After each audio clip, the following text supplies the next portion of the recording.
riot to a fireworks show. If you've never seen the wrong side of a shotgun, I can tell you right now it makes a beautiful colored blue flame. That's all we can see is blue flames all the way across the front. Instinctively, I found myself on the ground, laying there, what could not have been but a second or two, felt the stinging sensation in my back. There is no one in here that could have convinced me at that point in time that they were actually firing real bullets. My thought was that they were firing some riot control, rubber bullets or something. And I distinctly remember the thought, get up before one of these things hits you in your head, knocks you out, and you take a whipping from these folks. As I turned to look back, the entire lawn was almost empty. There were a few people struggling to make their way back. As I came back into campus, I noticed the flow headed towards the infirmary.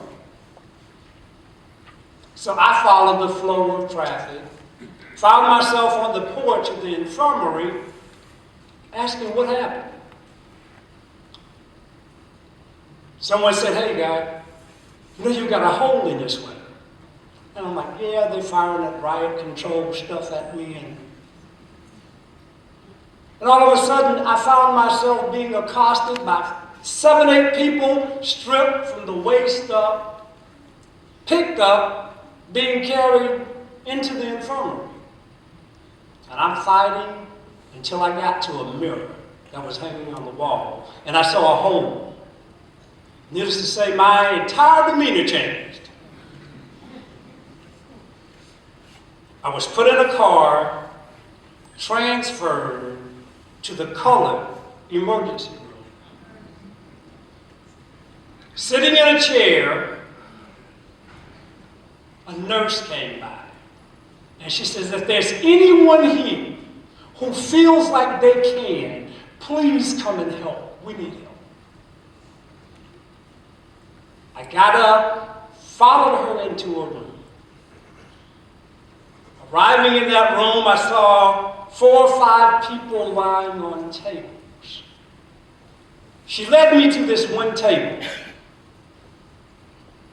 A young man lying on the table, body twitching, bleeding from his mouth, bleeding from his nose. And I immediately recognized him. That gentleman was Sam.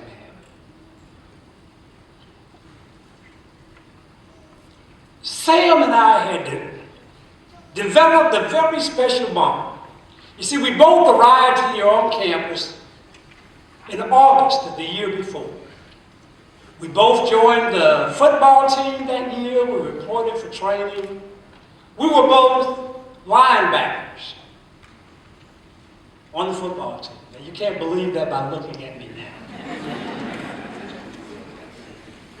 But we developed a bond early. As a matter of fact, I went home with Sam that December prior. We went down to watch Florida A&M and Bethune-Cookman play a classic. Spent the weekend with his family. And now I look at him lying on a table. Put my arms on his chest, bent over, and I encouraged him, as football players do. And then there was that final twitch, a deep breath, and I felt no more movement. I ran out, summoned the nurse. She came in, she did a quick check. She looked at me and she says, never a word. A family? No. Sam didn't die alone. And he did not die with strangers. I walked back out into the hallway, and here comes another nurse. And she says, we need help. Can somebody help? So again, I volunteered the adjoining room, walk in, again, there's that same scene. 4 or 5 bodies lying. I see a young man lying on a table, twitching. Blood coming from his mouth. Blood coming from his nose. And I immediately recognize him.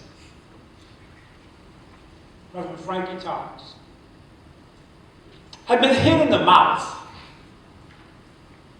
If I recall correctly, 15 teeth were lost as the bullet vibrated.